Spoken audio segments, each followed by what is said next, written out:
upaya mengelola dana agar menghasilkan keuntungan jangka panjang. Bentuknya bisa bermacam-macam, seperti mendirikan usaha, membeli properti, menyimpan emas, dan yang paling sederhana namun tetap menguntungkan adalah investasi di pasar modal. Apa itu pasar modal? Pasar modal sama seperti pasar biasa, di mana ada penjual, pembeli, dan transaksi jual-beli. Namun barang yang dijual adalah saham, obligasi, dan instrumen keuangan lainnya. Penjual disebut sebagai emiten, dan menjual barangnya melalui sekuritas sebagai perantara. Sedangkan pembeli disebut sebagai investor. Ada investor individual, dan ada juga investor institusi, seperti manajer investasi. Apa saja resiko yang perlu diketahui? Setiap instrumen investasi memiliki karakter yang berbeda.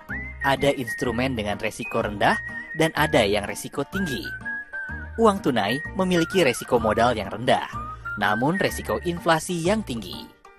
Sebaliknya, saham memiliki resiko modal yang tinggi, namun resiko inflasi yang rendah.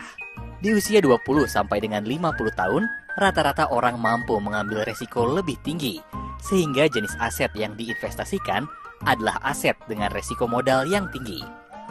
Sedangkan di usia 50 sampai 65 tahun, rata-rata orang memilih investasi yang risiko modalnya lebih rendah untuk menjaga modal yang dimiliki.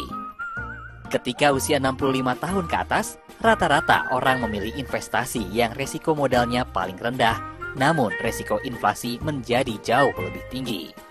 Hal ini karena orang tersebut sudah tidak produktif dan ingin menggunakan jaminan hari tuanya.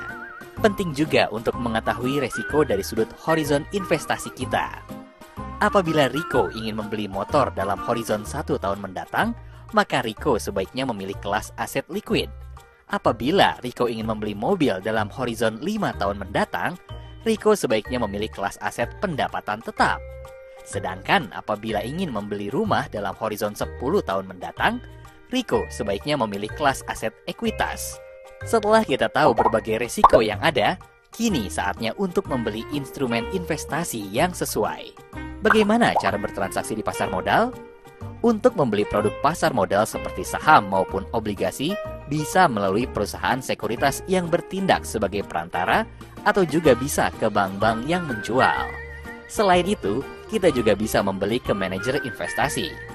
Manajer investasi mengolah produk pasar modal menjadi reksadana yang tersedia dalam berbagai pilihan sesuai dengan kebutuhan nasabah.